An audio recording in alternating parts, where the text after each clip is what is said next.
Bonjour. Nous avons vu lors de la première séance l'origine de l'appellation printemps arabe et essayé de voir dans quelle mesure cette appellation se justifie en rappelant l'origine de l'appellation printemps avec les printemps des peuples au XIXe siècle en Europe, le printemps de Prague, le printemps berbère et donc comment cela a inspiré l'appellation printemps arabe. Nous avons vu que pour juger de cela, il ne faut pas avoir le nez sur le guidon et voir ce qui s'est passé immédiatement après, aussi bien pour 1848 en Europe que pour Prague en 68 que pour le printemps berbère en 1980. Cette notion de printemps, comme la notion de révolution en général, ne donne ses fruits, ne s'apprécie qu'à long terme. Et donc, il ne faut pas se placer dans l'immédiat après des événements qui ont été désignés par ce nom de printemps pour juger de la portée historique de ces événements. Aujourd'hui, nous allons voir, comme vous l'avez sur votre programme, l'enchaînement des événements, comment le suicide d'un marchand ambulant dans le sud de la Tunisie a conduit à l'embrasement en Tunisie, puis en Égypte. Et il a conduit à la chute de Ben Ali, puis à celle de Moubarak. Alors, pour comprendre cela, il faut revenir à la situation qui était celle de la Tunisie, de l'Égypte et au-delà dans le sud de la Méditerranée, dans le monde arabe et ailleurs, sous l'effet de l'accélération des processus de mondialisation, accélération et intensification de ces processus qui ont eu des effets en Europe, en Amérique du Nord. Mais pour comprendre l'ampleur de ces effets, il ne faut pas simplement voir quels étaient les effets en Europe.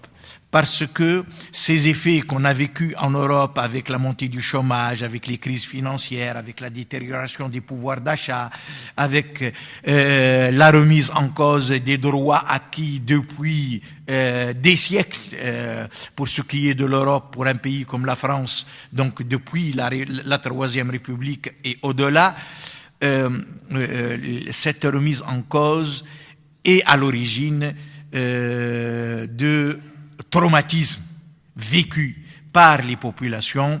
Il suffit de voir ce qui se passe en Bretagne aujourd'hui avec ce qu'on appelle les bonnets rouges pour mesurer les effets de la crise liée à l'accélération et à l'intensification des processus de mondialisation qui enlèvent quelque part aux États les moyens d'agir sur la situation de leur propre pays, puisque tout est imbriqué et ce qui, on disait en 1929, quand la bourse craque tous à New York, à Wall Street, c'est toute l'économie mondiale qui prend froid. Eh bien, aujourd'hui, c'est encore la connexion des économies, des systèmes politiques, des systèmes de décision elles-mêmes c'est tellement amplifié et intensifié que ce qui s'est passé en 29 à Wall Street et ses répercussions dans le monde aujourd'hui, il faut le prendre en considération encore plus. Et comme je vous ai dit, dans les pays du Sud, les effets sont encore plus importants. Et depuis les années 80, les modèles économiques tunisiens donnés comme un exemple de miracle le miracle économique tunisien a commencé à s'essouffler depuis les années 80. J'ai là quelques chiffres qui montrent cet essoufflement du modèle économique tunisien. Les taux de croissance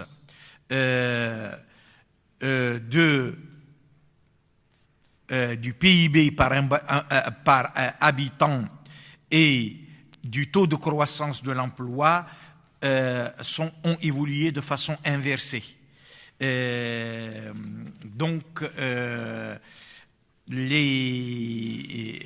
Depuis les années 80,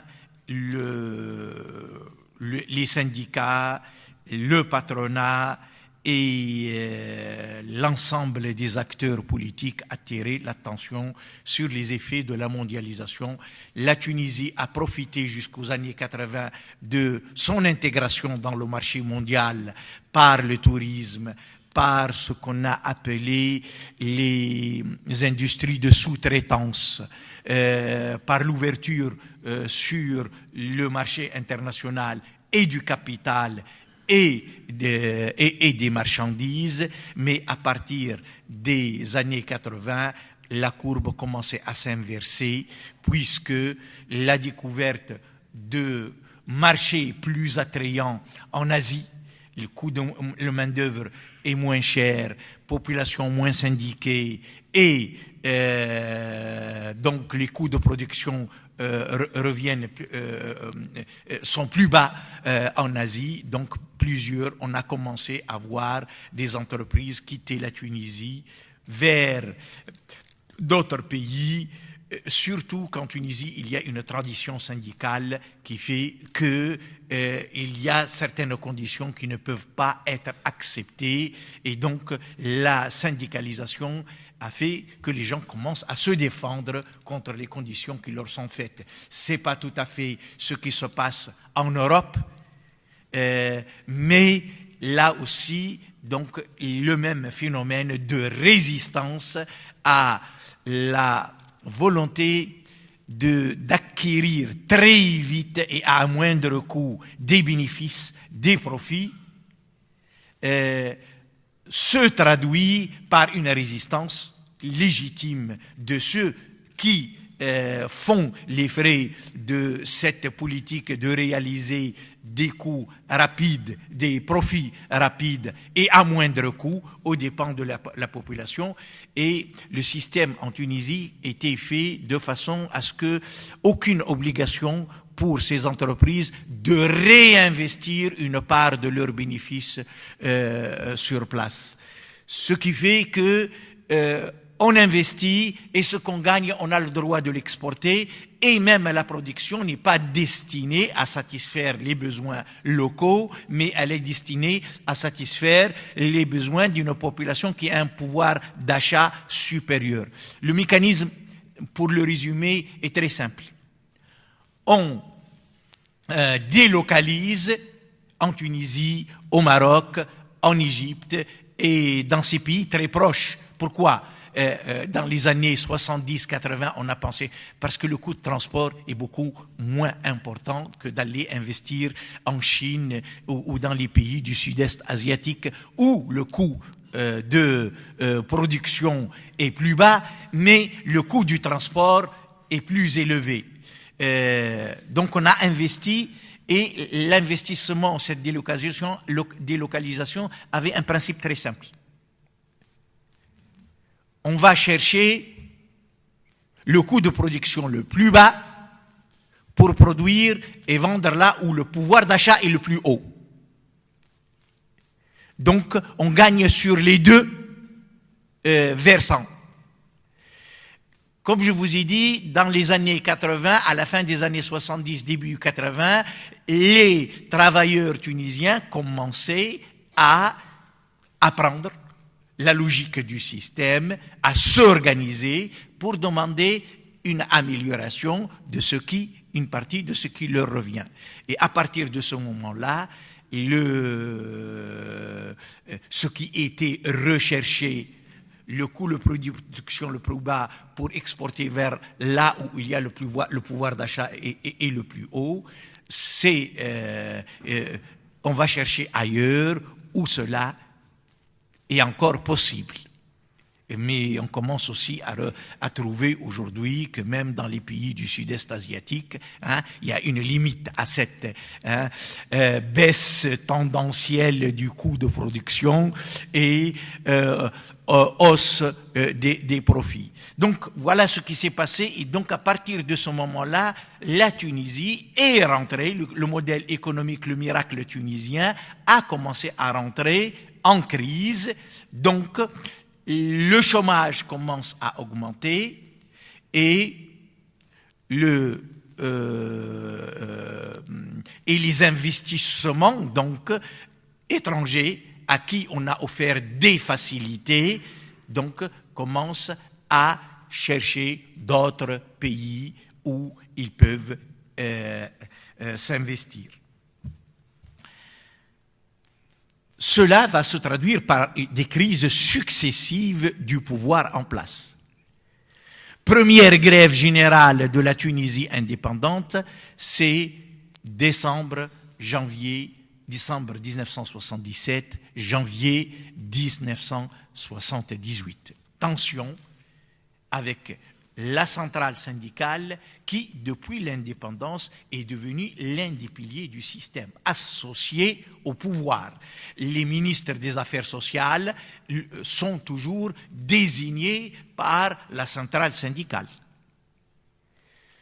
Et suite à cette crise-là, démission de plusieurs ministres qui n'acceptaient pas l'affrontement avec l'UJTT, la répression qui a suivi cette grève générale.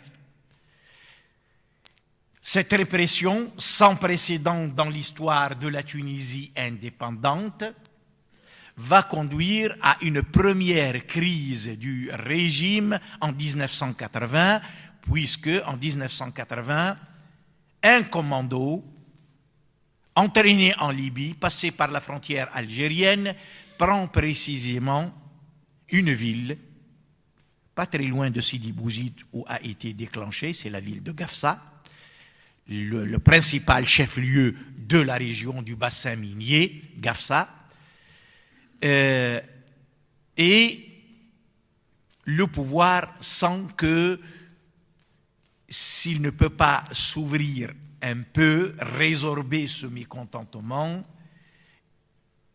les choses peuvent aller en s'aggravant et il a interprété la prise d'une ville par un commando venu de Libye par la frontière algérienne comme un signe révélateur du malaise dans la société tunisienne, et donc il frappe sévèrement ceux qui ont participé à cette prise de la ville de Gafsa, 13 condamnations à mort et exécutions, de très lourdes peines de prison jusqu'à perpétuité, minimum 10 ans pour ceux qui ont participé à ce commando. Et une fois il a montré sa fermeté, il a commencé à s'ouvrir. Libération de tous les syndicalistes arrêtés suite à la grève générale de janvier 1978. Et libération des détenus politiques, essentiellement de gauche, qui étaient en prison depuis plusieurs années, donc à cette époque-là. Libération et timide ouverture sur les partis qui ne remettent pas en cause le système. Un pluralisme limité. Pluralisme politique, pluralisme de l'expression, quelques organes d'expression pour permettre à la colère de s'exprimer, mais dans des limites très contrôlées, et organisation des premières élection en 83, plurielle, mais dans les limites de ce pluralisme destiné non pas à faciliter l'alternance politique, non pas à non pas à une possible remise en cause du système. C'est ça la démocratie. C'est-à-dire, on ne peut pas dire d'avance, ok, il y a des élections, mais attention, il y a certaines limites à ne pas franchir. C'est pourtant ce qui s'est passé.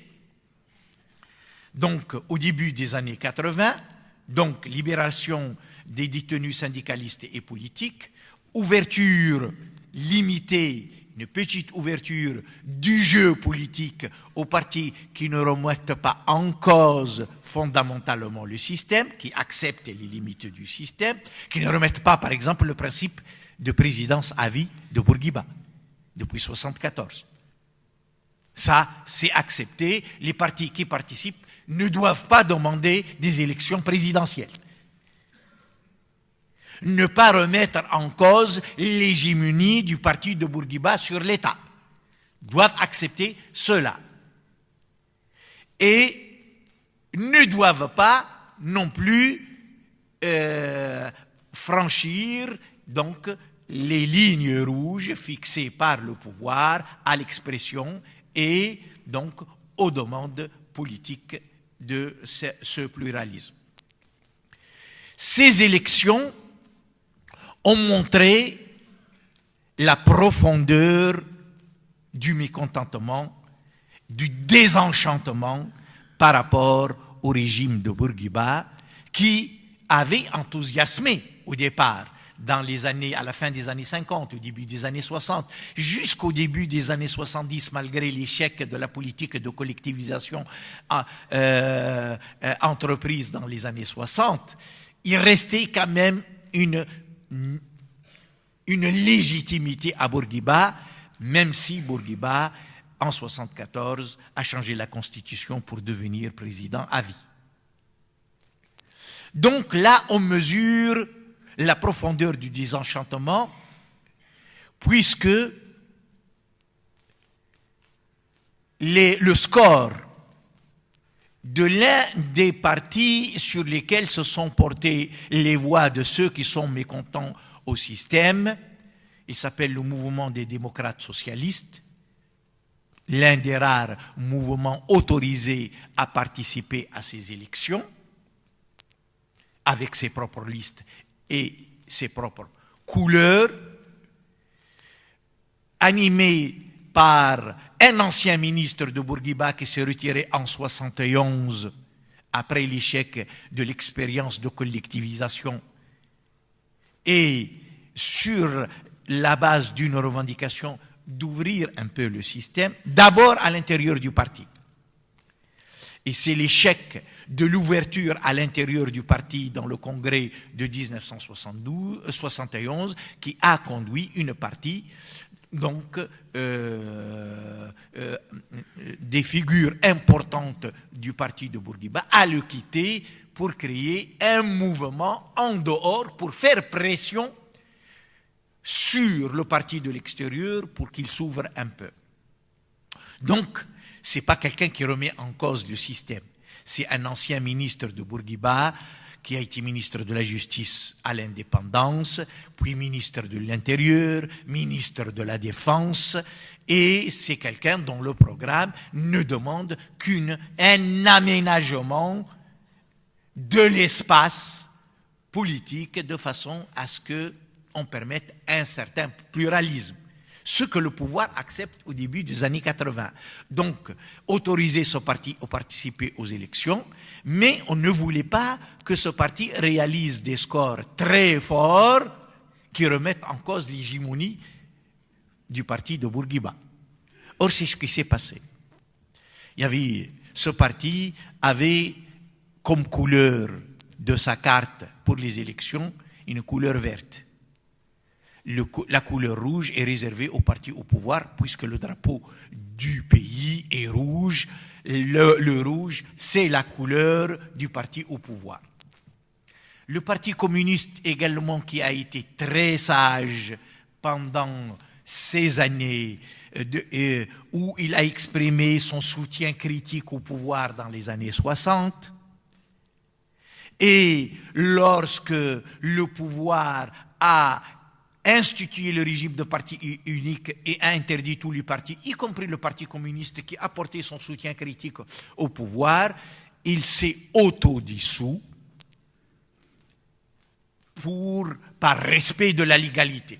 La loi interdit de tenir des réunions, d'organiser des réunions, de publier des journaux, respect de cette légalité, donc il fut aussi l'un des premiers partis reconnus. Il voulait de la couleur rouge, mais elle est réservée, donc il a eu la couleur bleue.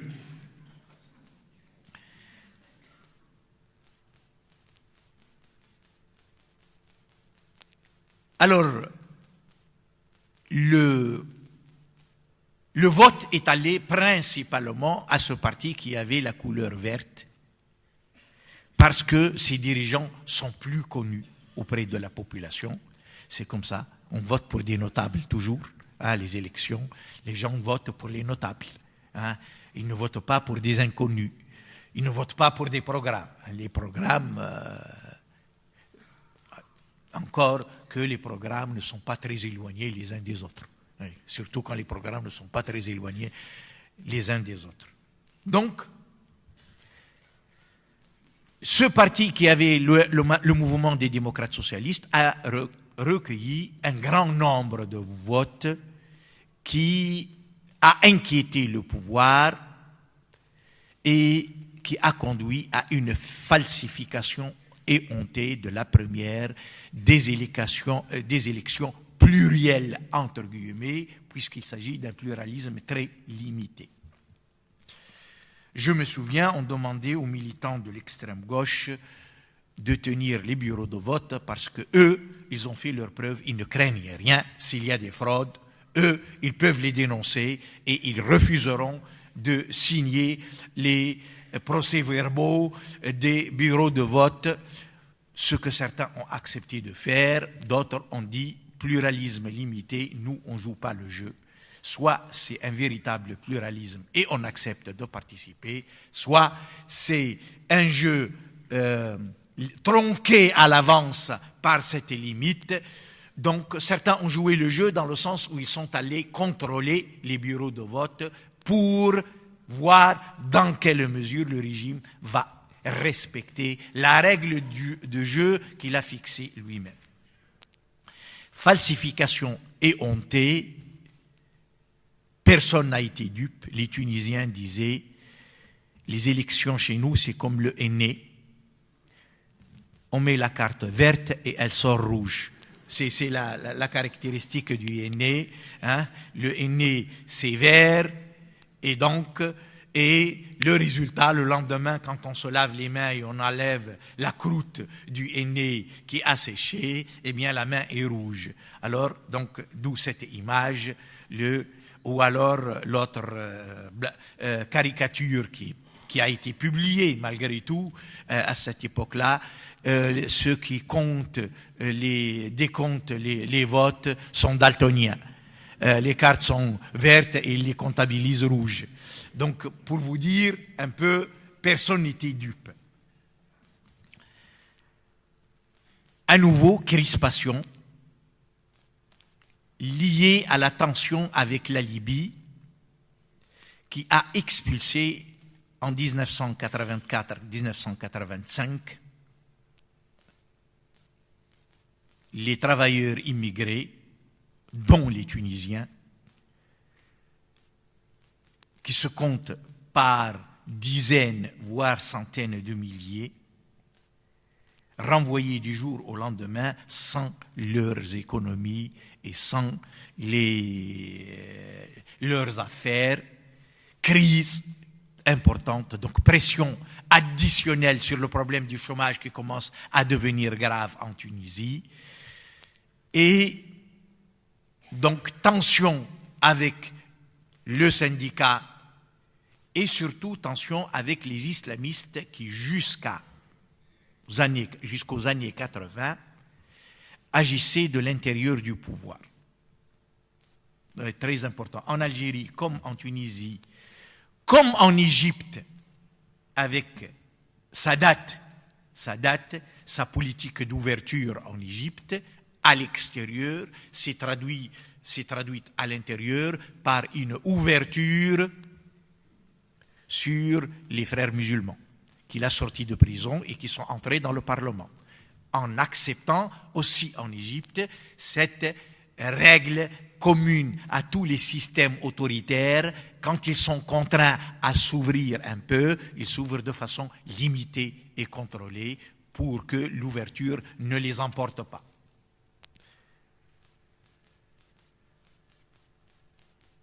La même chose en Tunisie. Il s'agissait dans les années 70 d'une politique d'ouverture après la collectivisation, entre guillemets, le socialisme tunisien dans les années 60, l'échec de l'expérience de collectivisation. C'est pas comme en Algérie, il y a la rente du pétrole qui peut renflouer les caisses. En Tunisie, il n'y a pas la rente du pétrole. Donc, quand il y a eu échec de collectivisation, on a arrêté tout de suite en 69. L'expérience a duré de 63 à 69. Parce que la Tunisie n'a pas les moyens d'éponger les effets de l'échec de l'expérience de collectivisation. En Algérie, on a continué. Et on continue jusqu'à nos jours, d'ailleurs, parfois. Il y a des ouvertures, mais le secteur coopératif, le secteur socialiste, comme ils l'appellent eux, continue à exister.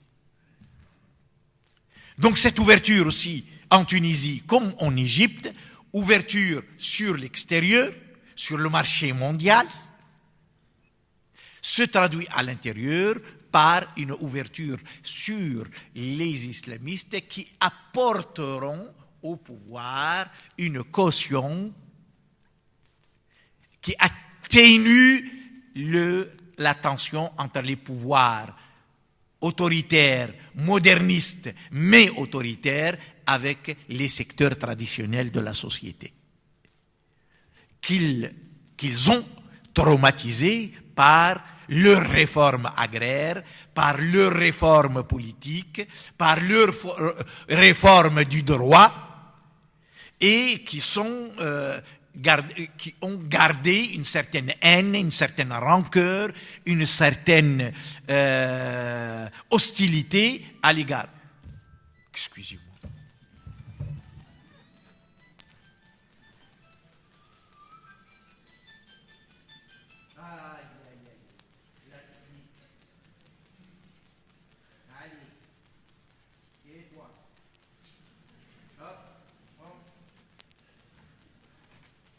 On l'étrangle.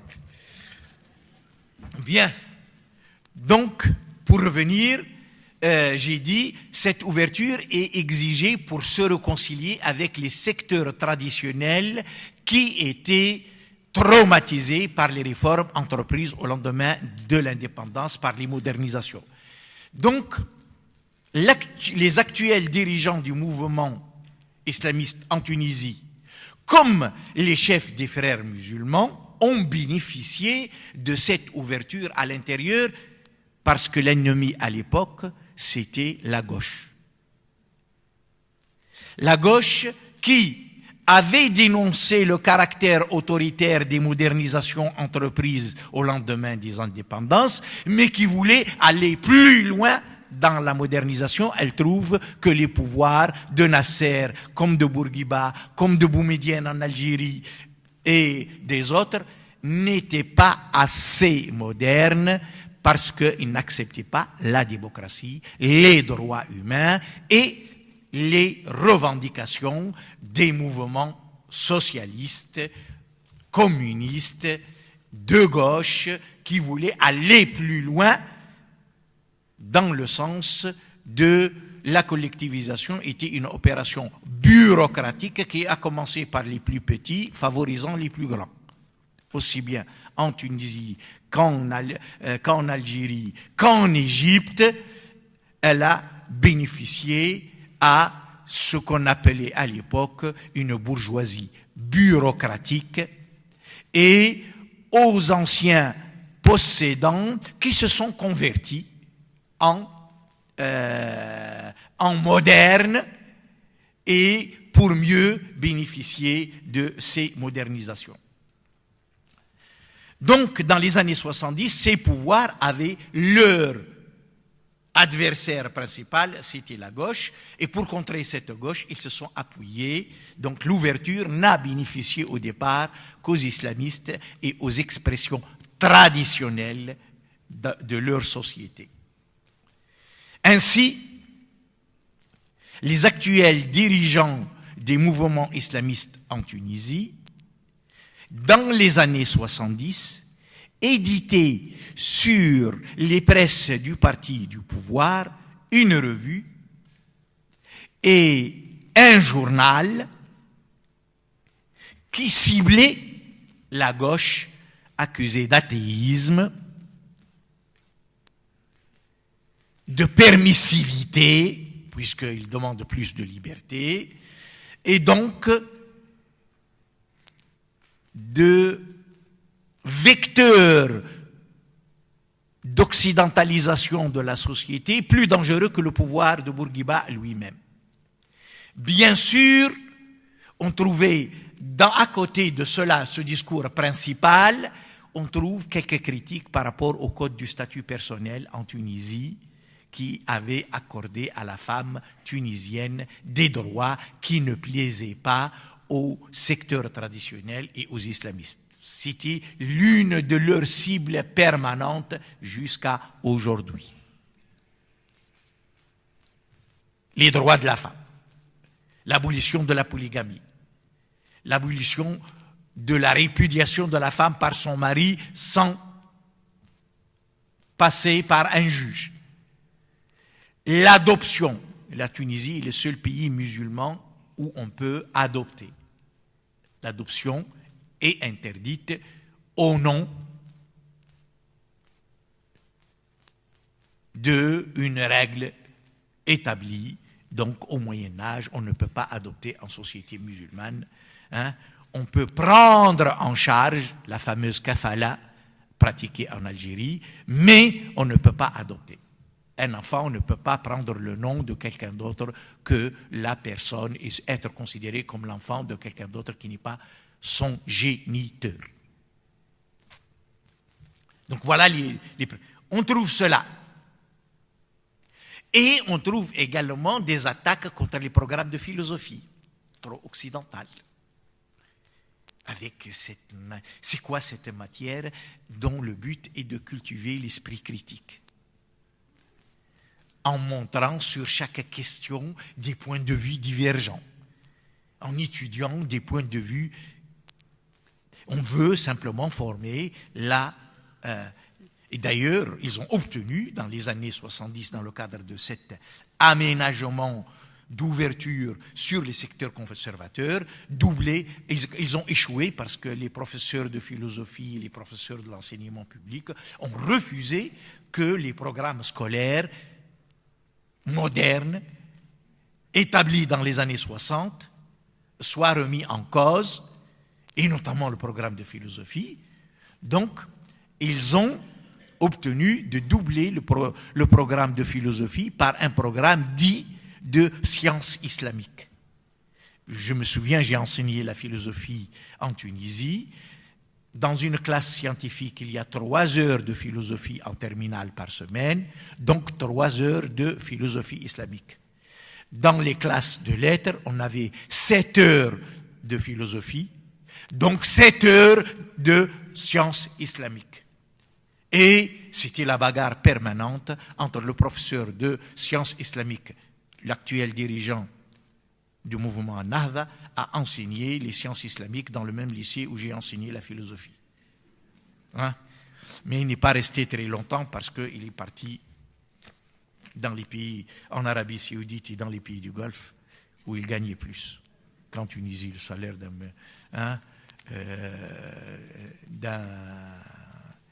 d'un professeur en Tunisie, quand j'ai enseigné au début des années 80, c'était l'équivalent de 90 € par mois. Donc, pour vous dire, il vaut mieux aller enseigner en Arabie Saoudite et dans les pays du Golfe à cette époque-là. Et donc, il n'est pas resté très longtemps dans ce lycée, mais son collègue qui l'a remplacé, je me souviens, dans la salle des professeurs, il venait, vous me cassez tout ce que je fais moi dans mon cours, vous me le cassez dans votre cours. Et je lui dis, je peux vous dire la même chose. Moi, je ne vous dis rien. Mais il m'a dit, vous avez plus d'influence sur les élèves que moi. Je lui dis, posez-vous la question. Pourquoi moi, j'ai plus d'influence sur les élèves que vous? Et les élèves me l'ont dit. Ils m'ont dit, vous nous montrez les textes. Quand vous dites tel philosophe pense cela, vous nous donnez le texte de tel philosophe. Lui, il attribue des points de vue à tout le monde et il ne donne jamais les textes. On n'a que son discours, son prêche, donc pendant le cours. Et évidemment, ils ne sont pas bêtes. Au bout d'un certain moment, ils se rendent compte que ce qu'il lui attribue à Karl Marx, à Freud, à Nietzsche, à Hegel, à Kant, c'était faux parce qu'avec moi, il voit les textes de... Et l'enseignement de la philosophie en Tunisie était fait de cette façon-là, c'est que à propos de chaque thème, le professeur ne fait qu'introduire et conclure le thème, et entre l'introduction et la conclusion, il fait étudier commentaires de textes reflétant des opinions différentes sur la question. C'est comme ça qu'on forme l'esprit critique.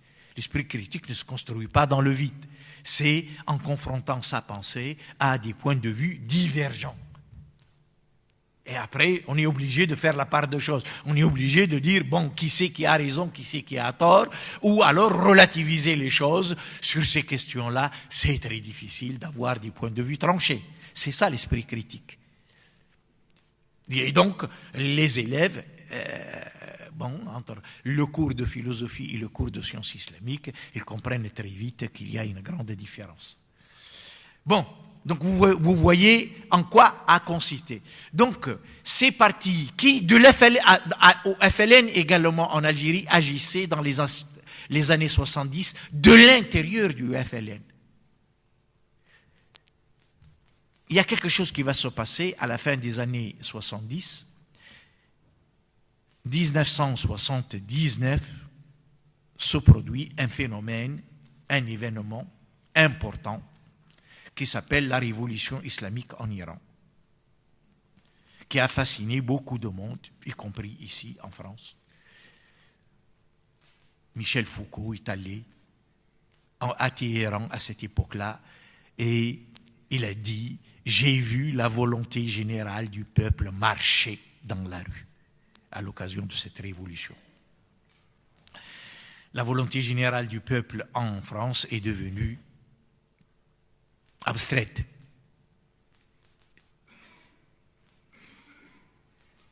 Et il voit une révolution. Par quoi est portée cette révolution? C'est une autre question. De toute façon, il ne pouvait pas en juger à l'époque.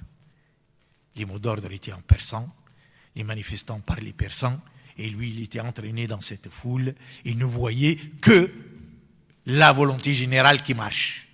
Mais portée par quoi cette volonté générale? À quoi elle aspirait cette volonté générale? Par quoi elle était manipulée cette volonté générale? Ça, il ne pouvait pas en juger. Il faut l'excuser. Il avait l'excuse, d'ailleurs après il en est revenu. Il a dit voilà, moi ce que j'ai voulu dire par cela, c'est que effectivement, et on ne peut pas dire le contraire, c'était une révolution. Comme on n'en a pas vu depuis longtemps.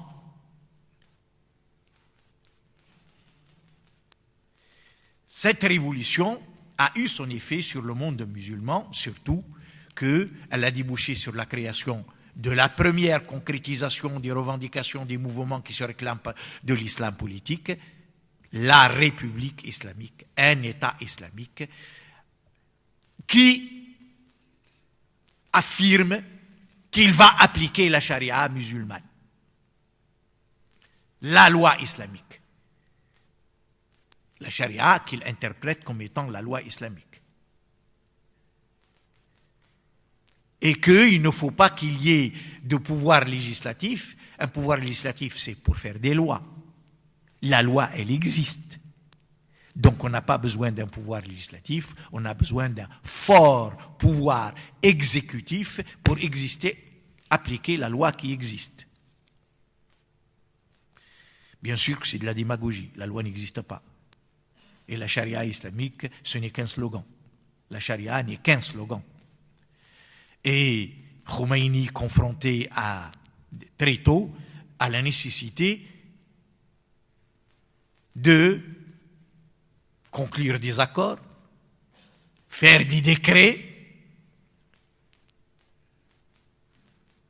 légiférer en quelque sorte, on lui pose la question, mais quelle est la place de ces décrets et de ces accords par rapport à la loi islamique? Il a dit, ils en font partie. Donc, elle est extensible à souhait. On peut y fourrer tout ce qu'on veut. On peut faire passer au nom de la loi islamique tout ce qu'on veut. Très important de dire que dans les années 70, Sadat, dans le cadre de son ouverture à l'extérieur et à l'intérieur, a introduit dans la constitution égyptienne que la charia est la principale source de législation en Égypte.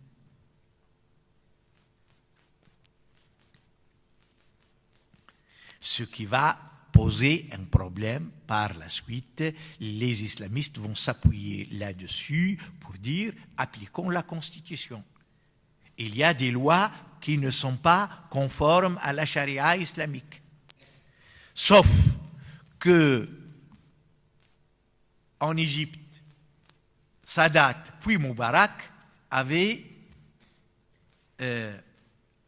là aussi fermé le système, la possibilité de recours au tribunal constitutionnel pour voir si une loi est conforme à la loi islamique ou pas, à la charia interprétée comme étant une loi islamique ou pas. Ce n'est pas n'importe qui peut saisir la Cour constitutionnelle pour cela. La saisine, la procédure de saisine de la Cour constitutionnelle est limitée. Il n'y a que le gouvernement qui peut saisir la Cour constitutionnelle pour voir si la loi votée est conforme ou non à la loi islamique. Donc, il n'y a jamais eu de temps de Sadat. Toutes les lois qui ont été votées sont passées parce que la Cour constitutionnelle n'a jamais été saisie pour voir si ces lois votées étaient conformes ou non à la charia interprétée comme étant la loi islamique.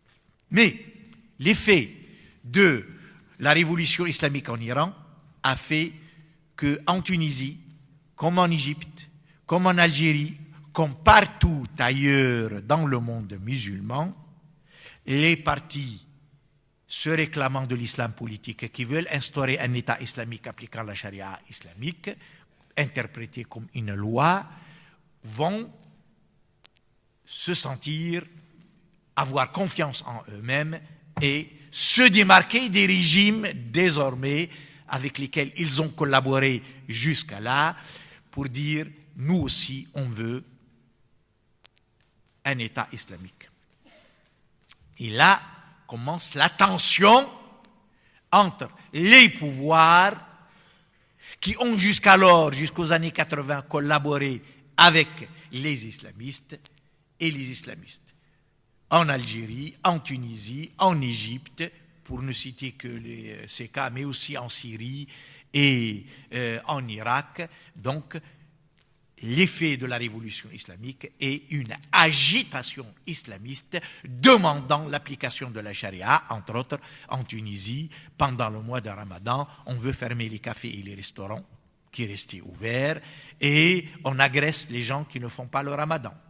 On vitriole les femmes en bikini sur les plages en Tunisie. Et c'est les actuels dirigeants qui ont été condamnés pour cela dans les années 80. Des attentats dans des hôtels dans les années 80, parce que c'est l'influence de l'Occident sur nos valeurs, nos traditions arabo-musulmanes. c'est un vecteur de perversion de nos sociétés par la culture occidentale, etc., etc. Et donc, les alliés sont devenus des ennemis et à la tension sociale liée aux effets de la mondialisation sur l'économie, sur l'emploi, sur le pouvoir d'achat de la société, donc va s'ajouter un autre facteur de tension. Parallèlement, depuis les années 80, les régimes faisaient face donc à une double contestation. Aussi bien en Égypte, en Tunisie, en Algérie, en Irak, en Syrie et ailleurs dans les pays musulmans, c'est ce qui se passait. Double contestation. Contestation à caractère social, démocratique, réclamant plus de liberté, refusant ce pluralisme limité et tronqué, puisqu'il ne va jamais jusqu'au bout. Quand les élections ne lui plaisent pas, il les falsifie. Et à côté de cela, une opposition sur une autre base qui n'a rien à voir avec les revendications sociales, démocratiques, qui sont dans le prolongement de cette opposition des années 60 et des années 70, et qui affrontait à la fois dans les années 70 les deux.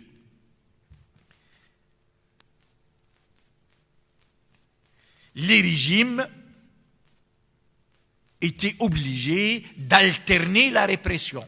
Tantôt on frappe cela, tantôt on frappe cela, on commence par cela et après on passe aux autres, etc. Ce qui va être à l'origine d'un dilemme aussi bien pour les islamistes que pour l'opposition sociale et démocratique dans le pays. Quel est l'ennemi principal?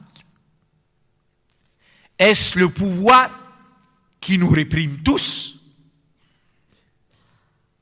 Ou est-ce les islamistes dont le projet est pire que celui du pouvoir?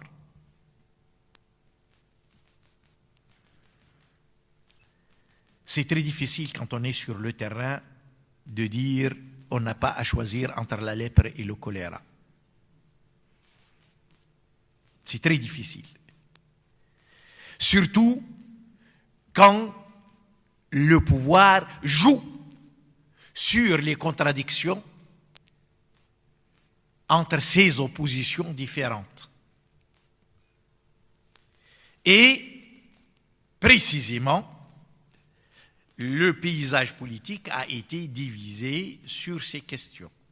Ceux qui ont considéré que le pouvoir est plus dangereux que les islamistes ont commencé, depuis les années 80, à avoir des alliances avec les islamistes, avec le pari que dans ces alliances, on va les faire évoluer.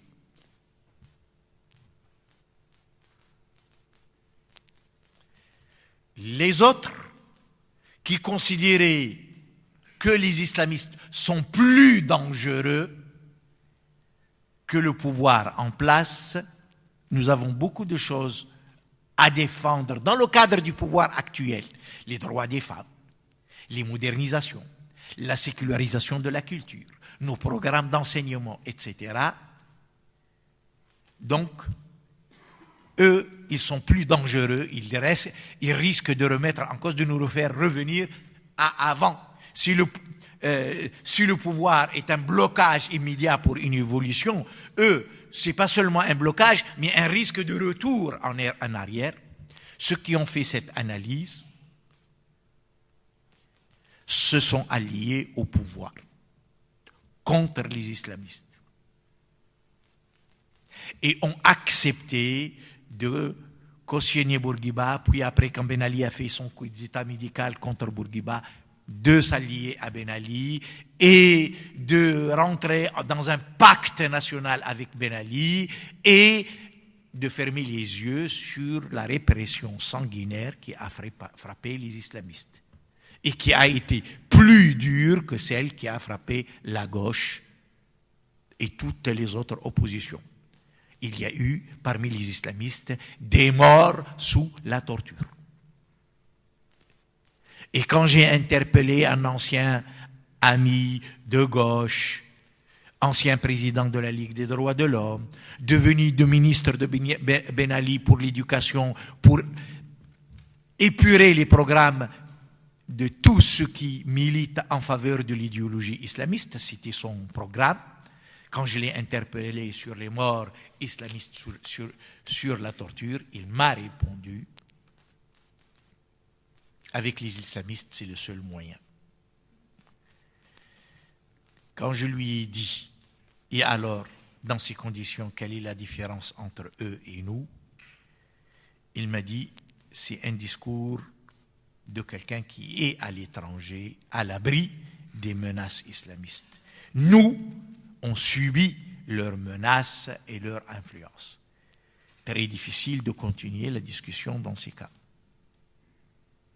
Donc, pour dire, rares sont ceux qui ont refusé ou l'alliance avec le pouvoir contre les islamistes et fermé les yeux sur les violations des droits humains, ou l'alliance avec les islamistes contre le pouvoir et fermer les yeux sur le programme rétrograde des islamistes. C'était très rare et je dis que c'était très difficile dans les conditions de la répression qui a caractérisé les 20 dernières années du régime de Ben Ali. Le même problème, je l'ai vu en Égypte. Le même problème, on l'a vu en Algérie dans les années 90. Il fallait choisir son camp, ou avec les militaires contre le fils et les JIA, ou du côté des JIA et du fils contre les militaires. Je vous donne un simple exemple que vous connaissez ici à Lyon. Dans les années 90, face à l'afflux de victimes de la violence politique en Algérie, on a créé un collectif à Lyon, collectif de soutien à la démocratie et aux victimes de la violence politique en Algérie.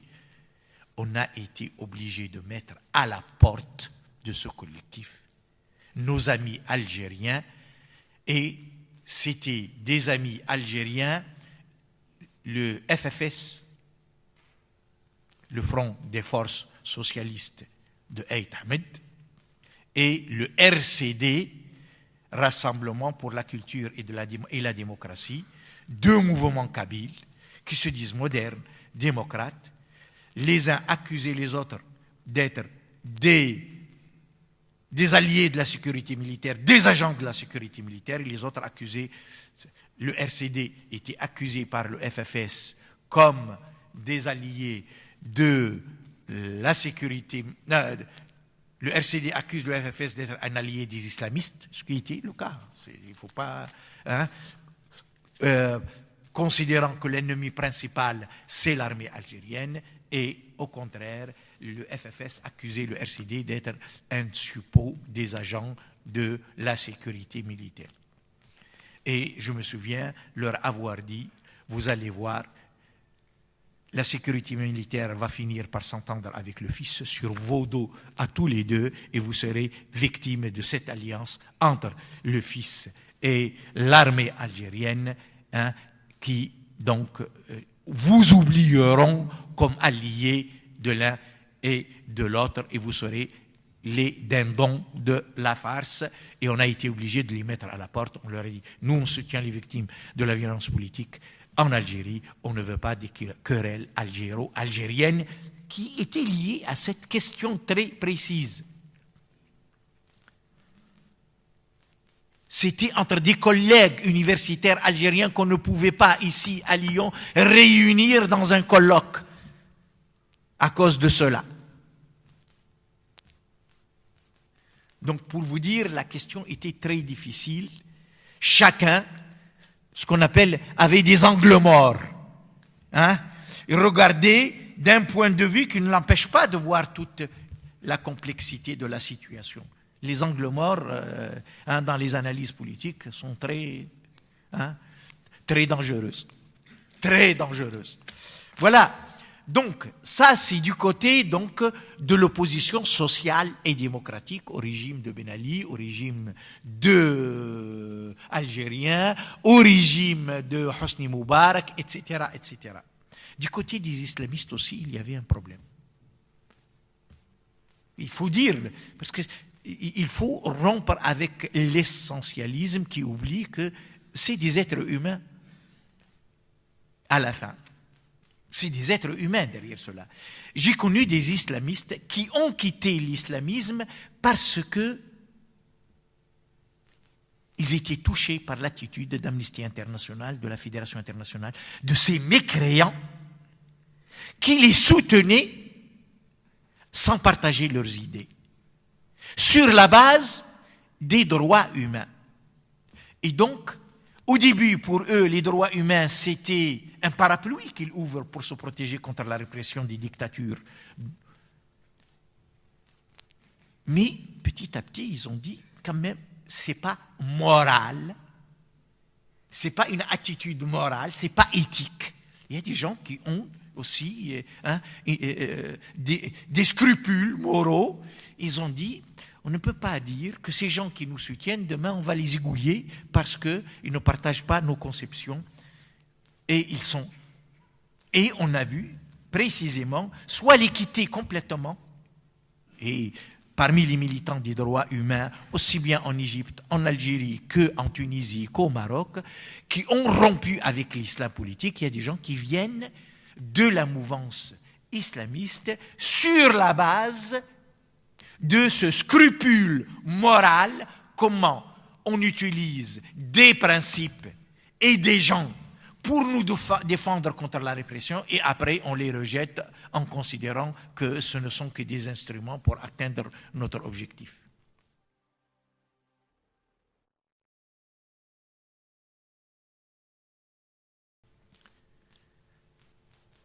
Malheureusement, ce n'est qu'une minorité qui a opéré cette évolution au contact des défenseurs des droits humains, aussi bien en Europe où ils ont été accueillis comme des réfugiés politiques, ou dans le pays où ils n'ont trouvé pour les défendre que la Ligue des droits humains, que Amnesty International, que le Conseil national pour les libertés, que des associations, donc des syndicalistes qui les ont défendus lorsqu'ils étaient renvoyés abusivement de leur travail, etc. Il y a une minorité, mais vraiment très minoritaire, qui a eu ce déclic lié à des scrupules moraux, disant, oui, qu'il y a quelque part dans notre système quelque chose qui ne va pas. On se revendique un principe que nous rejetons par ailleurs. On demande le soutien de gens qu'on considère comme des ennemis mortels et pour lesquels on réserve l'échafaud pour plus tard. Il y a un problème de ce point de vue-là. Il y a des gens qui ne sont pas allés jusqu'à la rupture, mais qui restent dans ces mouvements islamistes, mais avec ce malaise.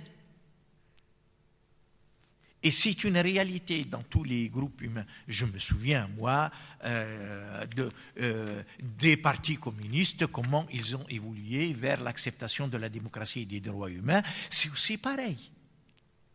On fermait les yeux sur le goulag, sur les crimes de Pol Pot, on essayait de trouver des justifications en disant que 60% positif, 40% négatif, ou etc., etc., avant d'opérer la rupture.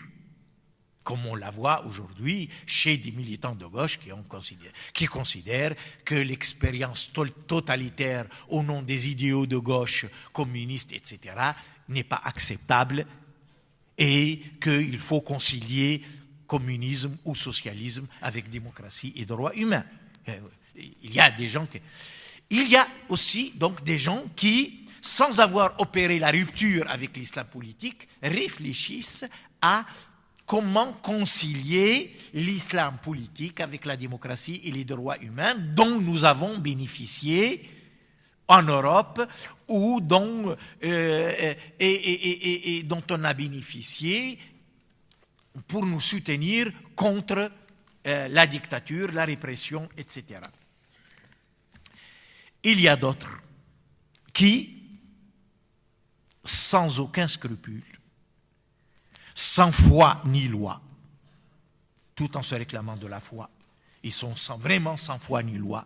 Je n'ai pas vu plus cynique, plus machiavélique, plus immoral, plus irrespectueux de la religion dont il parle, dont il agite l'étendard que cela.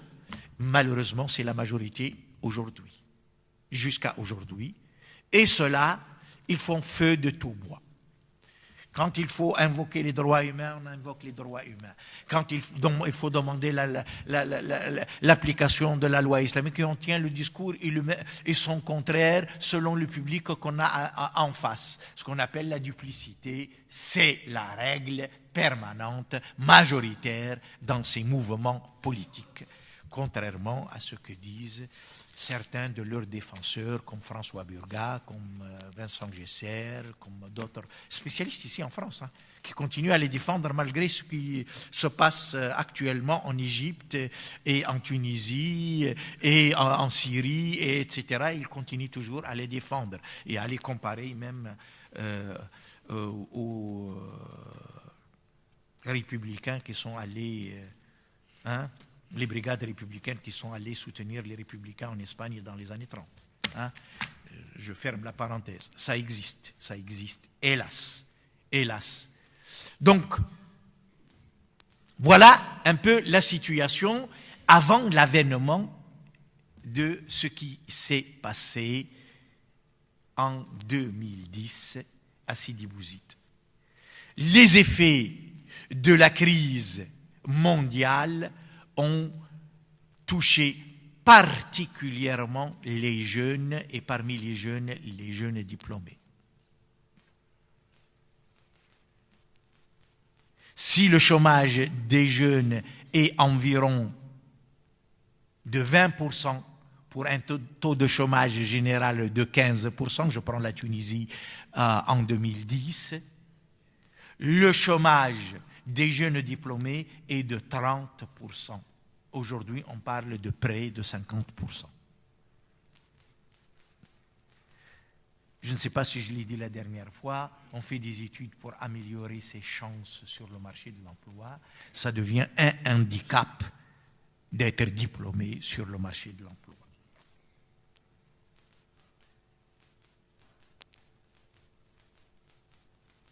Ce qui explique les aventures risquées de traverser la Méditerranée par le Gibraltar ou par Lampedusa sur des embarcations de fortune qui transforment aujourd'hui la Méditerranée en un grand cimetière pour ceux qui fuient cette situation et qui continuent à fuir cette situation. Ceux qui restent sur place sont obligés de faire comme ils peuvent pour vivre. C'est dans ce contexte-là, je vous ai parlé, je crois, la dernière fois de ce qui s'est passé dans les mines, la région minière depuis 2008 et qui continue jusqu'à aujourd'hui. Mais comme on faisait le silence du temps de Ben Ali, on continue à faire le silence aujourd'hui, qu'intervient cet acte de désespoir du jeune Mohamed Bouazizi. Alors il y a des versions différentes sur le statut de ce jeune Mohamed Bouazizi. L'information partagée tout de suite, c'était que c'était un jeune chômeur diplômé qui utilisait ce moyen-là pour survivre et faire vivre sa famille. Et le désespoir, l'humiliation a conduit à son acte parce qu'on lui a confisqué sa brouette ou sa balance et on lui interdisait donc de vivre de ce moyen de fortune ou d'infortune qu'il a trouvé pour... D'autres disent que le pauvre il n'était pas du tout diplômé. Mais, et là c'est très important de le savoir, les chômeurs diplômés, aussi bien au Maroc qu'en Tunisie qu'en Égypte, sont devenus une force sociale importante. Des sit-ins permanents devant les parlements, devant les administrations et des manifestations. Ils ont créé leur association et en Tunisie, leur association est devenue un syndicat affilié à l'Union générale des travailleurs de Tunisie. Et donc, le syndicat des diplômés chômeurs a vu dans cet attentat un moyen de faire avancer leur mouvement, ce qui est légitime. Vous savez, vous revenez à l'histoire de toutes les révolutions, il y a des tournements d'événements comme ça. Au début, ça avait une signification, ça avait un but, et puis ça change, c'est légitime. Les gens utilisent les moyens qu'ils ont à leur disposition. Et c'est devenu donc un chômeur diplômé, un symbole de la lutte des chômeurs diplômés. Le mouvement, au départ, était spontané, mais quand on regarde de près, il n'était pas aussi spontané que cela, dans le sens, la solidarité avec ce jeune qui s'est immolé n'était pas du tout spontané, puisque maintenant, grâce à Facebook et les films ce qui a été posté par Facebook sur les sites, on voit que tous les mouvements de solidarité sont partis des locaux de l'UJTT, des unions locales et régionales, puis à la fin de l'union centrale, des locaux de l'union centrale de l'UJTT. Donc le syndicat, l'Union générale du travail en Tunisie, dont la direction a été corrompue par Ben Ali, impliquée dans la corruption par Ben Ali, et donc mise au pas par Ben Ali, au niveau régional, local et sectoriel, a continué la résistance qui a commencé depuis les années 70, qui a culminé dans les années 70 avec la grève générale de janvier 78, qui a repris dans les années 80, qui a continué de façon larvée et locale, ponctuelle, sous le règne de Ben Ali. C'était la principale force. Quand les mouvements de l'opposition n'avaient pas où se réunir, on se réunissait dans les locaux de l'UJTT, les unions régionales et locales de l'UJTT. Donc, les cadres syndicaux locaux, régionaux et dans les secteurs de l'éducation nationale, de la santé, des transports, des PTT et tout cela sont restés mobilisés, et c'est eux qui ont encadré, non pas dirigé, encadré la solidarité. Elles n'ont pas déclenché le mouvement, elles ont encadré la solidarité qui est devenue un soulèvement général entre le 17 décembre 2010 et le 14 janvier 2014. 11. Il n'est pas encore en 2014. 14 janvier 2011.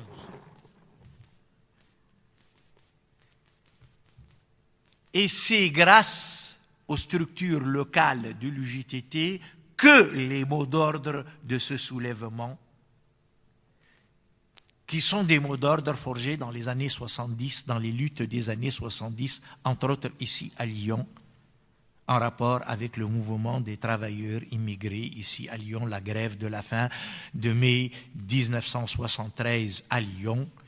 C'est en rapport avec ces mouvements que les mots d'ordre du soulèvement étaient les mêmes mots d'ordre. On a remplacé simplement le pain par l'emploi ou le travail. Sinon, le mot d'ordre central du soulèvement, travail, liberté, dignité, les trois mots d'ordre, c'était les mots d'ordre des mouvements étudiants, des mouvements des travailleurs immigrés tunisiens ici dans les années, vous vous souvenez pas peut-être vous, mais moi je me souviens parce que j'étais un acteur de ces mouvements. Penarroya, 1972, et la grève de la faim à l'église Saint-Pierre-de-Vèze,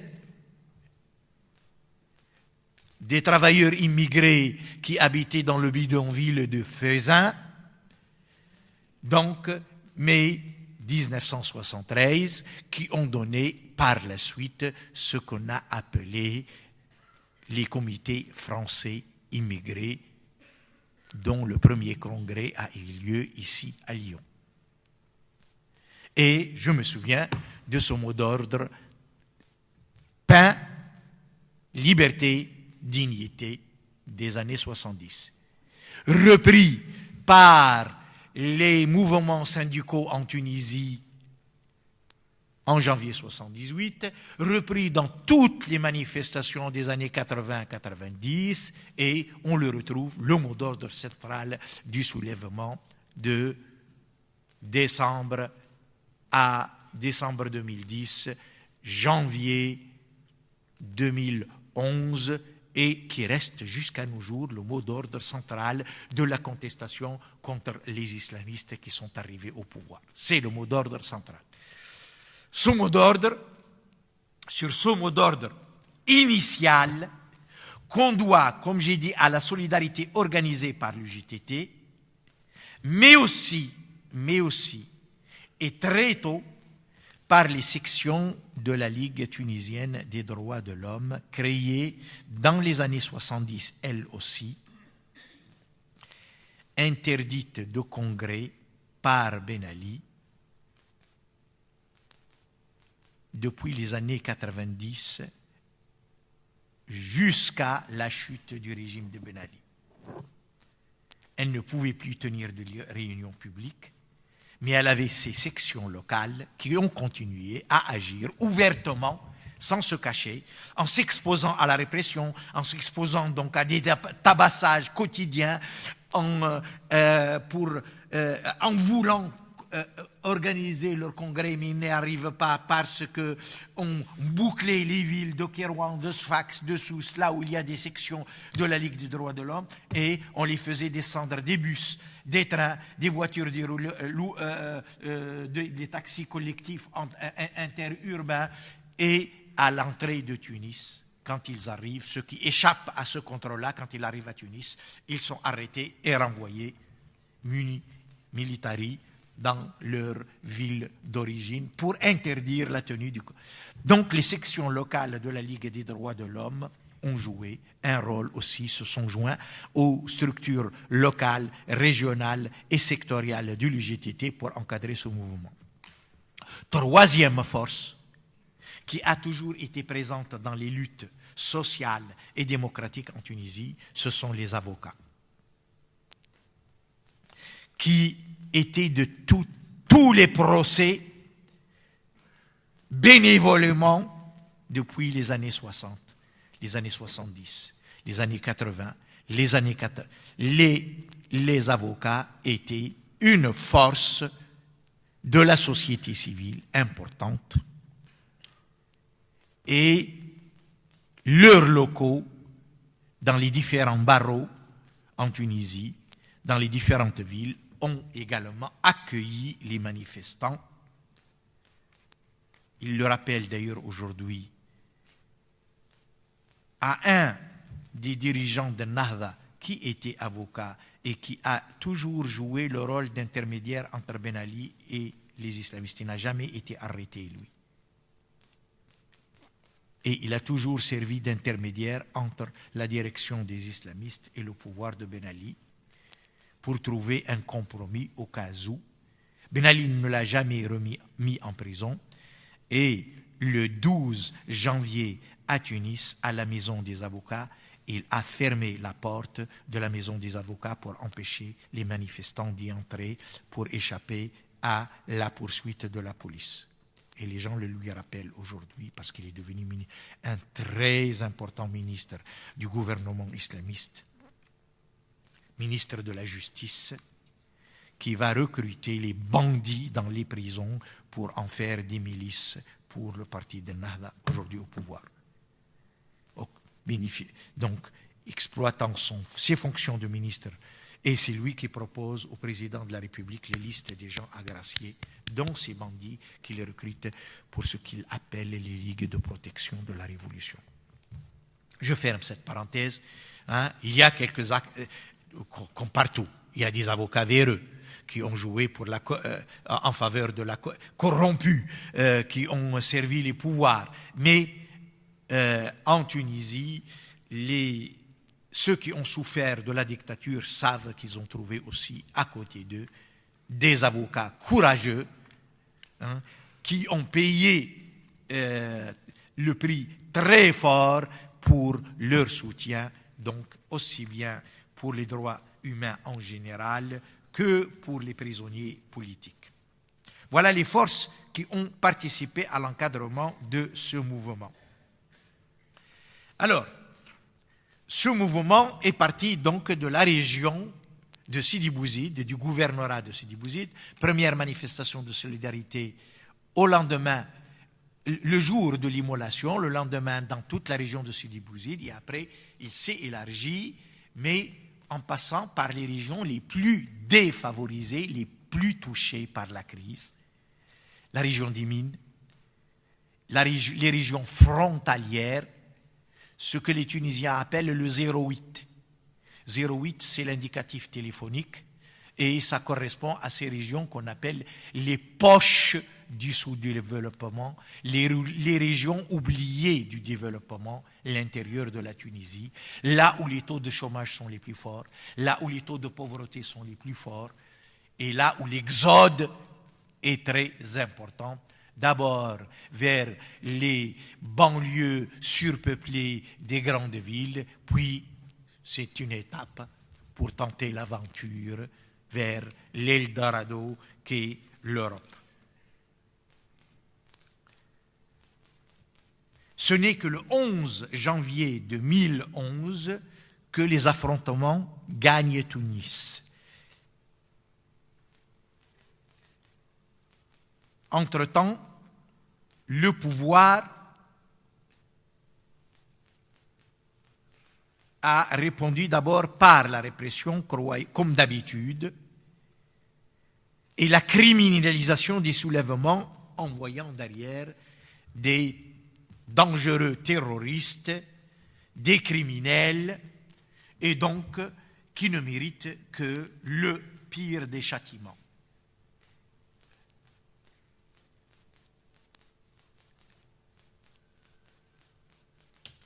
Après la répression policière, on a mobilisé l'armée pour protéger au début les établissements publics, les services publics, les administrations, avant de demander à l'armée de tirer sur la population. Et là, il y aura le basculement.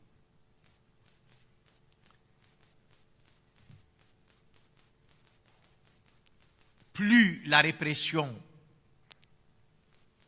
est forte, plus le mouvement se radicalise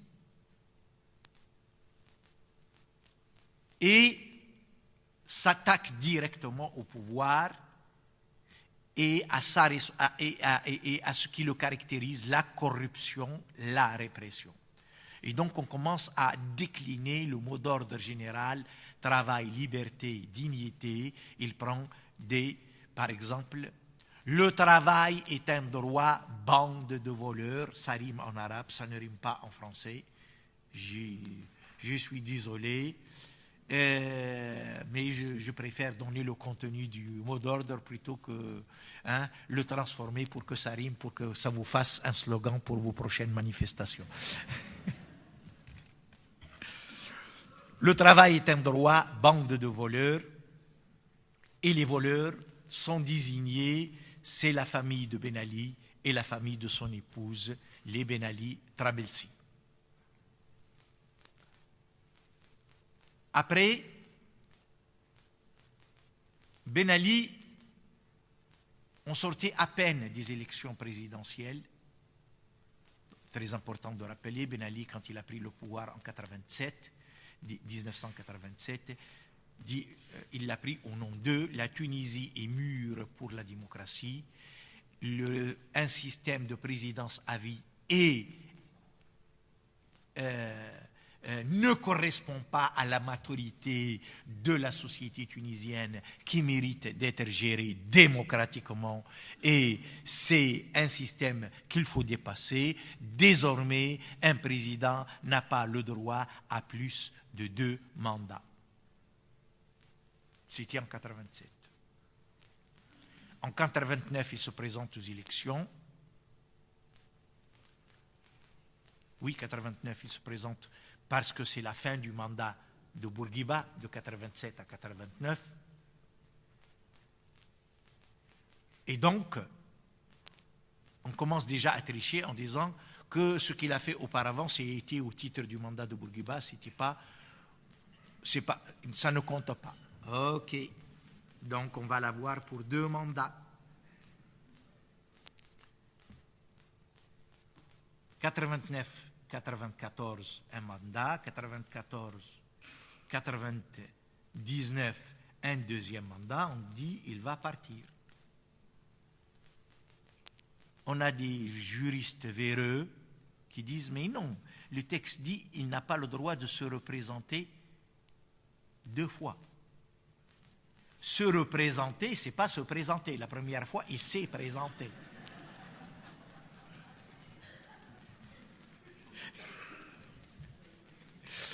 Donc, première tricherie, donc, quand il s'est présenté, ne compte pas. On va compter 2, il s'est représenté 2 fois. On lui ajoute un mandat.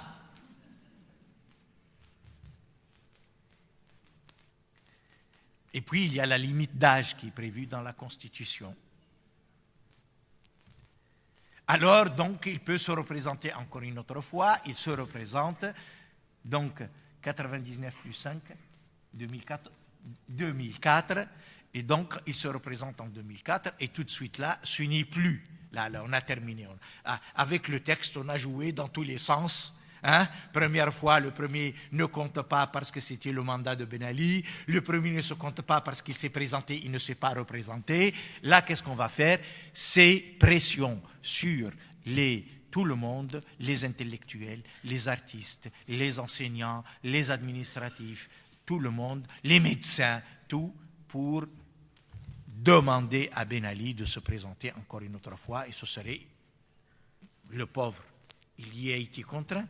C'est le peuple qui lui a demandé de se présenter. Ce n'est pas... Et donc, on arrive donc à... Il s'est présenté à la demande du peuple en 2009. Non, je parle de 2009 maintenant. C'est la deuxième représentation. Donc, alors, 2009, il se présente à la demande générale du peuple. Le peuple a demandé, lui, le pauvre, il n'y est pour rien, il veut bien partir, mais le peuple veut qu'il reste, donc il ne peut pas. Donc, il reste la clause 99, il commence à avancer dans l'âge. Il s'approche de l'âge fatidique. On n'a pas le droit de se présenter aux élections à l'âge de 75 ans. Limite d'âge. Instituée donc par la Constitution par rapport à l'âge de Bourguiba qui ne voulait pas partir, devenu sénile, et il voulait rester au pouvoir. Donc, on a institué une limite d'âge. Donc, à peine élu en 99 que commence la campagne, une deuxième campagne pour lui demander de se représenter et demander de changer la Constitution pour la limite d'âge. Après tout, même un pays démocratique comme la France, il n'y a pas une limite d'âge. Donc, ce n'est pas démocratique, puisque les pays démocratiques, dans les pays démocratiques comme la France, il n'y a pas de limite d'âge. Pourquoi nous, on institue une limite d'âge? Voilà, c'est dans ce contexte-là qu'intervient la campagne. A commencé donc, je me souviens, j'étais en Tunisie l'été 2010 pour changer la Constitution et sur la limite d'âge, et en même temps faire signer les intellectuels, les artistes, les universitaires, les médecins, tout le monde pour demander à Ben Ali de se présenter.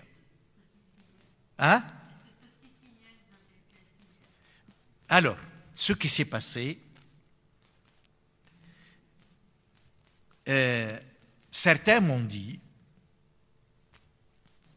Allah himself ne le sait pas, s'ils disent la vérité ou pas, ils disent qu'ils ont mis leur nom sans leur demander leur avis, et c'est très difficile, une fois leur nom mis, d'aller protester et demander qu'on enlève son nom. Certains l'ont fait. Il y a des gens qui ont dénoncé cela, ils ont écrit dans la presse en s'exposant donc à des réactions. Ils ne le faisaient pas par rapport aux gens dont ils savent qu'ils vont réagir et qui n'accepteront pas. Je connais des gens qui étaient dans des cabinets ministériels à qui ils sont venus demander de signer l'appel à Ben Ali et ils l'ont refusé, mais avec une grande angoisse pour leur avenir professionnel, mais aussi pour l'avenir de leurs enfants, pour leur famille. Mais ils l'ont fait quand même. Donc, vous avez toutes les catégories. Donc, certains disent qu'ils ne l'ont pas fait d'eux-mêmes, on l'a fait à leur place, mais mettez-vous à ma place, si je vais protester, les risques que je vais encourir, et ma famille ne veut pas que j'encoure. Quelqu'un m'a dit, je voulais le faire, mais ma famille a fait des pressions sur moi parce qu'ils ne voulaient pas subir les conséquences de mon acte téméraire. Donc, c'est dans ce contexte-là qu'éclatent les événements qui vont conduire à la chute de Ben Ali. Ben Ali a compris, mais il a fait 3 discours, mais toujours à retardement. C'était trop tard quand il a fait son premier discours, où il a dit plus de violence et on va enquêter sur l'origine de ces violences. Puis, il promet qu'il ne se représente pas en 2014. C'est arrivé trop tard quand il a dit cela, puisque les manifestants, l'un des mots d'ordre était « le peuple veut l'alternance au pouvoir ». Ouais, donc c'est OK.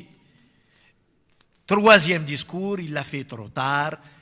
Il va dissoudre son gouvernement, constituer un gouvernement d'union nationale pour organiser très tôt des élections auxquelles il ne se représente pas et qui seraient des élections démocratiques.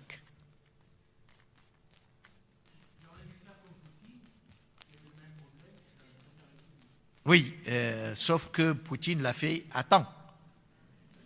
Il n'a pas attendu qu'on le chasse du pouvoir. Oui, il aurait pu le faire avant. en 99, en 2004, etc., etc. Il aurait pu le faire. D'ailleurs, ce que ses amis européens lui ont conseillé. Vous nommez quelqu'un du parti qui pour vous succéder, vous laissez la place. Pourquoi vous laissez la situation empirer?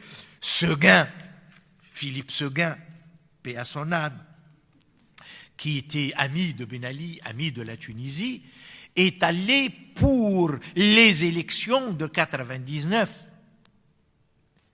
On lui a promis que le score ne dépassera 80%. Et il est rentré annoncer que cette fois-ci, les élections ne seront pas falsifiées et le parti au pouvoir n'aura pas plus de 80%. Ils l'ont démenti. Il a fait le travail pour eux. Il a mobilisé le soutien de la France, des Européens pour eux, et ils l'ont démenti. Le score, comme d'habitude, était à 99, etc., etc. Il ne savait plus où se mettre, le pauvre Philippe Séguin, après ce tour qu'on lui a joué. Alors, très important de dire que Ben Ali a introduit un système aussi qui réservait 90 sièges à l'Assemblée nationale à l'opposition très sage, qui ne remet pas en cause son système. Mais c'est lui qui choisit qui de cette opposition siégera. Et il a créé un Sénat dans lequel l'opposition sage et les organisations de la société civile sages qui acceptent que c'est lui qui nomme leurs représentants dans le Sénat. Ça, c'est l'ouverture contrôlée du système de Ben Ali. Donc on réserve 20 sièges à l'opposition en l'humiliant parce qu'elle n'aura jamais plus que 2%. Et avec 2%, elle se retrouve avec des représentants. Vous imaginez, quelqu'un qui doit son siège à Ben Ali, qu'est-ce qu'il peut dire dans l'Assemblée nationale? Quelqu'un qui doit son siège au Sénat à Ben Ali, c'est lui qui l'a nommé, qu'est-ce qu'il va dire dans le Sénat, etc. Donc, voilà la situation telle qu'elle était. Et là-dessus, le 12 janvier, à Sfax, l'une des plus grandes manifestations qui demande à Ben Ali de partir, c'est fini, dégage, le mot d'ordre dégage devient général, et puis le 11, ça a commencé des soulèvements à Tunis, mais après la grande manifestation de Sfax à Tunis, le 13, la grande manifestation sur l'avenue Bourguiba, et Ben Ali s'en va le 14 janvier, parce que l'armée a refusé de tirer sur la population, parce que son ministre de la Défense lui a dit que les Américains ne veulent pas de cette solution-là, donc il a compris que l'armée ne marche plus, et ses amis l'ont lâché. Tous ses amis l'ont lâché, y compris ses amis en France, Ali Omari, sa fameuse promesse, on va vous aider à réprimer de façon propre. Nous sommes, donc pour la France a la technique, a les moyens de contenir les manifestations sans tuer. Donc voilà la proposition, mais quand il est tombé, on n'a même pas voulu de lui comme demandeur d'asile. Son avion est resté tourné au-dessus de la Méditerranée et des pays européens. Aucun pays ne l'a accepté avant qu'il ne prenne la destination de l'Arabie saoudite, donc qui a l'habitude d'accueillir tous les dictateurs déchus. Donc, et l'ancien président de la Mauritanie était là-bas, Ben Ali l'a rejoint, mais ils ne sont pas les seuls. Donc, pour continuer, la chute de Ben Ali, la chute de Ben Ali, il y a aussi beaucoup d'éléments qui ne sont pas encore clarifiés sur cette fuite de Ben Ali. Est-ce qu'il a été forcé à partir? Est-ce qu'on lui a joué un tour? Il va accompagner sa famille pour la mettre à l'abri et il va revenir. Est-ce qu'il y avait un coup d'État qui était préparé en ce moment-là? Donc on dit que le chef de la sécurité républicaine ait préparé un coup d'État avec son épouse avant ces événements, et tout le monde a été pris de court par l'évolution de la situation qui leur a échappé tous. Et donc, ce qui était un soulèvement est devenu, le 14 janvier, une révolution. Que faire après cela? On désigne, conformément à la Constitution, le président est empêché d'exercer ses pouvoirs, c'est le Premier ministre qui lui succède. C'était cet article-là, cette clause-là qui a permis à Ben Ali de succéder à Bourguiba, empêché d'exercer ses pouvoirs, un certificat médical, c'est pour cela qu'on parle d'un coup d'État médical. Des 7 médecins ont été réunis la nuit par Ben Ali, qui était Premier ministre et ministre de l'Intérieur. Il leur fait signer un papier disant que Bourguiba est incapable d'exercer le pouvoir, et à ce titre-là, son Premier ministre lui succède. Sauf que les constitutionnalistes ont dit que ce n'est pas un empêchement. Ben Ali ne va pas revenir. Donc, nous sommes dans un autre cas de figure, celui de départ du président. Et donc, dans ce cas, c'est le président de l'Assemblée nationale qui doit lui succéder pour 3 mois et organiser. Donc, dans le premier cas de figure, le Premier ministre lui succède pour la fin de son mandat. Dans le deuxième cas de figure, c'est une vacance de pouvoir. Donc, le président de l'Assemblée nationale lui succède pour une période de 3 mois, au bout desquels on organise des élections présidentielles, ce qui était prévu, donc, au départ. Et du coup, la Tunisie, qui n'a connu depuis son indépendance que 2 présidents, en 3 jours, 3 présidents. Le président qui est parti, le Premier ministre proclamé président pour 24 heures, qui renonce sous la pression des constitutionnalistes et de la rue, et donc le président de l'Assemblée nationale pour 3 mois, qui n'en voulait pas. Il disait, le président, c'est quelqu'un qui aime bien vivre, qui était là, mis là pour avoir la paix. Ben Ali avait besoin d'une caution morale d'un ancien collaborateur de Bourguiba qui ne lui ferait jamais de l'ombre, qui ne se mêlerait jamais de politique. Il l'a mis à la tête de l'Assemblée nationale pour le décor. Et donc il n'avait vraiment pas, il a dit au Premier ministre, mais non, moi j'en veux pas, reste-toi après président de la République. Non. La Constitution prévoit que c'est toi qui dois présider. Oui. Fouad Mbaza. M-B-A-2-Z-A-A. Mbaza. Un illustre inconnu. Donc, c'est lui qui est nommé président pour 3 mois. Il accepte, mais il garde l'autre, lui, et dit, écoute, moi je ne connais rien à la politique, je ne connais pas aux affaires de l'État, tu restes toi comme Premier ministre, tu as été Premier ministre de Ben Ali pendant 10 ans, tu as plus d'expérience que moi, je te garde comme Premier ministre, et l'autre reste comme Premier ministre avec l'essentiel de son gouvernement, à l'exclusion de ceux qui étaient conspués par les manifestants comme des corrompus ou comme ayant ordonné la répression des manifestants.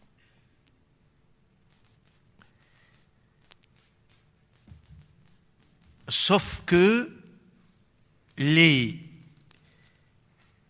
Tunisiens ne voulaient pas que les choses s'arrêtent là. Les manifestations continuaient pour chasser les ministres clés du gouvernement de Ben Ali. Même pour 3 mois, on n'en veut pas. 2, dissoudre le parti de Ben Ali, le RCD, le Rassemblement constitutionnel démocratique. 3, dissoudre l'Assemblée nationale qui a couvert la politique de Ben Ali, ses crimes, et qui a joué son jeu pour la modification de la Constitution. Donc voilà, les revendications continuaient, les manifestations continuaient et aboutissent le 27 février à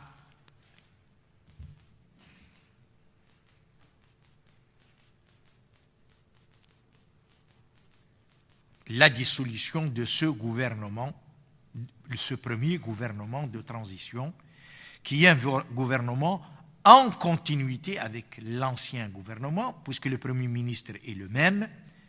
Beaucoup de ministres, malgré les changements intervenus sous la pression de la rue, sont restés. Et la participation de quelques figures de l'opposition qui craignaient le vide institutionnel, qui ne voulaient pas du vide institutionnel et qui voulaient participer à la gestion de la transition jusqu'à les élections présidentielles prévues pour, donc 3 mois après le mois de janvier, c'est le mois de mars, je crois, prévu au mois de mars, fin mars, et les élections législatives prévues pour le mois d'avril.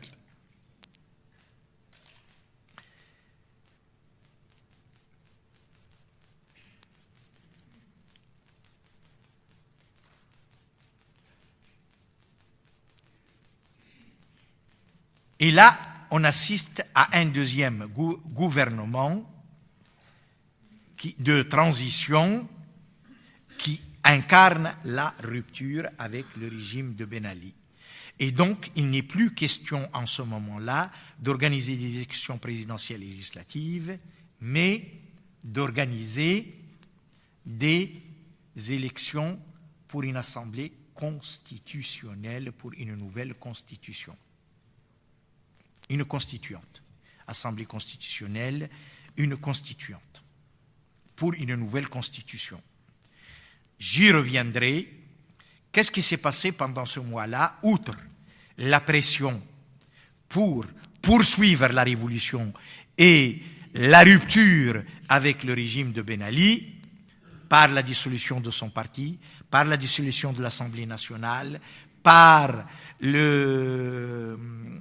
l'abrogation de la Constitution, puisqu'on veut une nouvelle constituante. Voilà les principales revendications. Donc, ces objectifs étant réalisés, on passe à une autre période.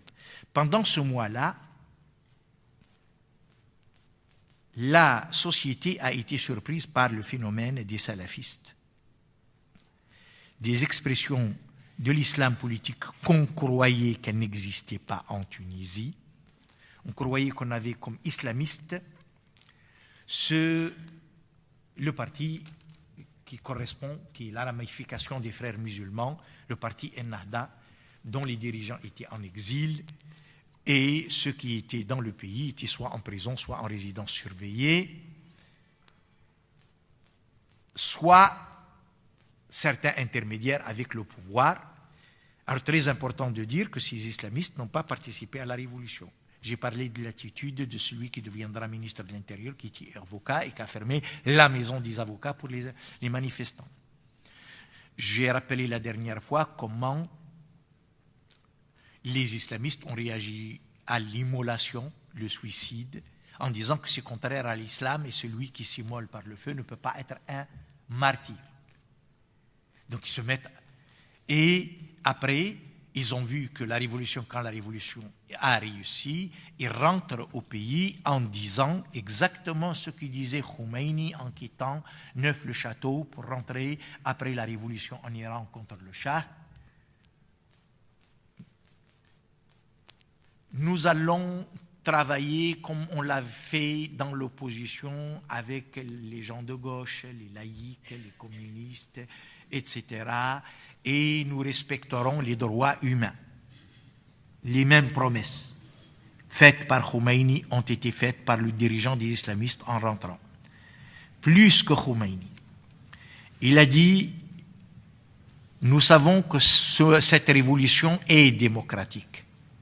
Et pour ne pas entraver le processus démocratique, nous n'allons pas présenter un candidat aux élections présidentielles, ni même aux élections législatives,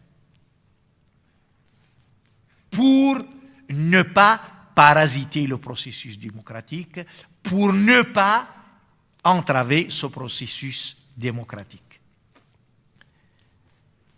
Sauf que, on va découvrir deux mouvements dont on sous-estimait l'importance en Tunisie, les salafistes qui, eux, ont été libérés, soit ils étaient en prison, ils ont été libérés, soit ils sont revenus des maquis en Afghanistan, en Somalie, en Tchétchénie et de partout, ou de l'Europe aussi.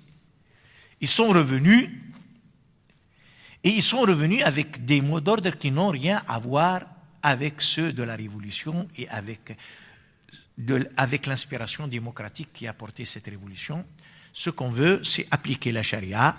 Ce qu'on veut, c'est le califat. Ce qu'on veut, c'est un État islamique, c'est un émirat islamique.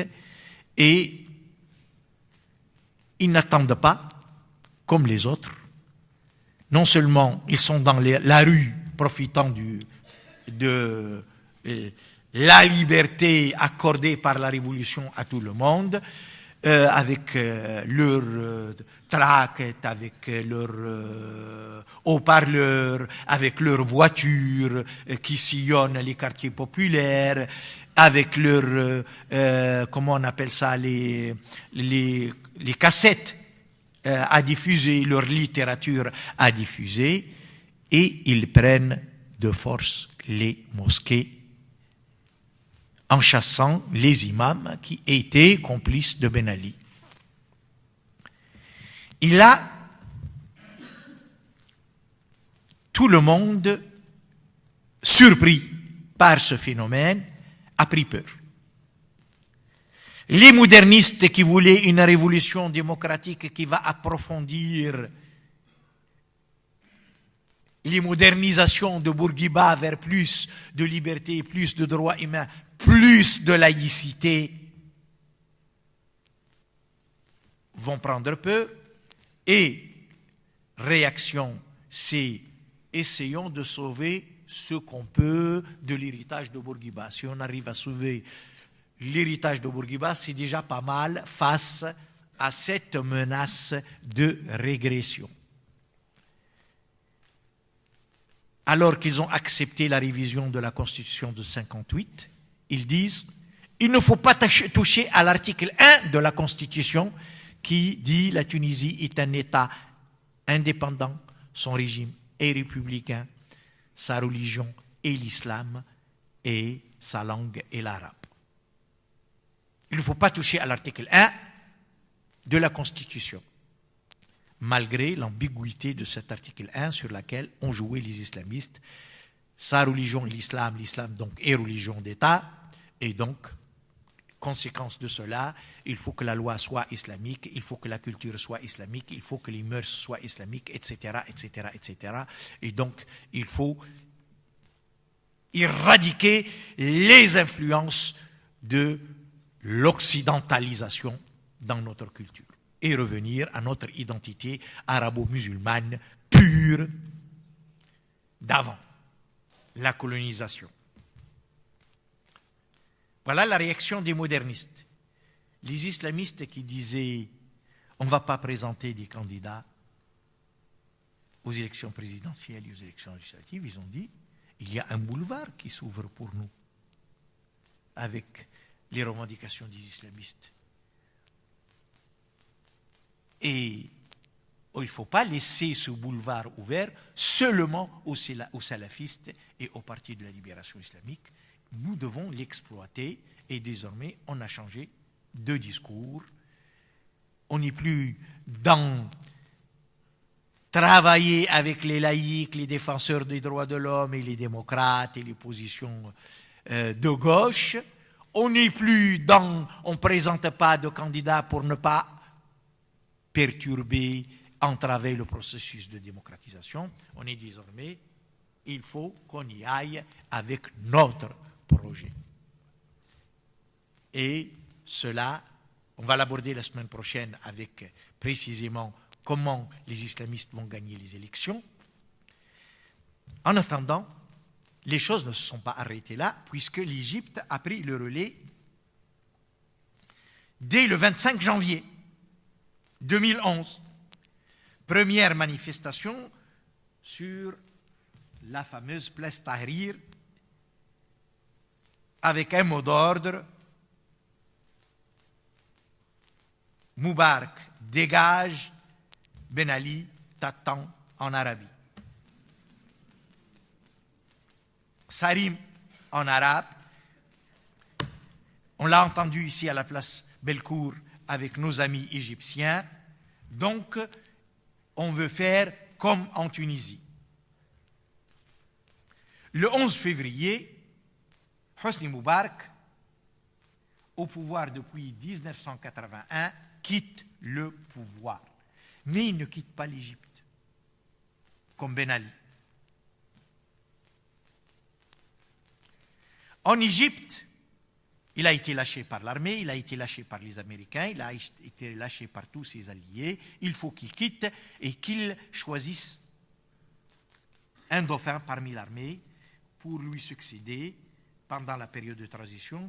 Et l'armée nomme une commission pour rédiger une constitution rapidement. On ne va pas faire comme les Tunisiens, ces imbéciles qui veulent faire des élections constitutionnelles, une constituante, on ne sait pas ce qui va sortir des élections, etc. On charge une commission qui rédige rapidement une constitution et on organise le 19 mars un référendum sur la constitution égyptienne élaborée, donc de façon contrôlée, pas dans le cadre d'élections dont on ne sait pas ce qui va sortir. Et rapidement, très vite, il faut faire vite, parce que si on laisse la situation pourrir, on ne sait pas ce qui va en sortir. 77% de ceux qui ont participé ont voté en faveur des amendements proposés.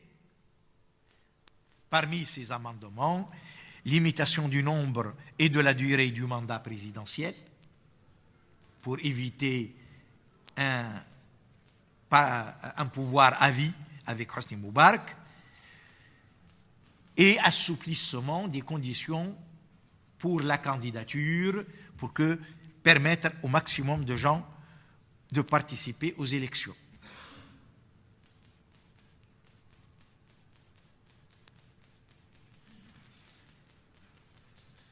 Le 3 août, ouverture du procès de Hosni Moubarak, ajourné,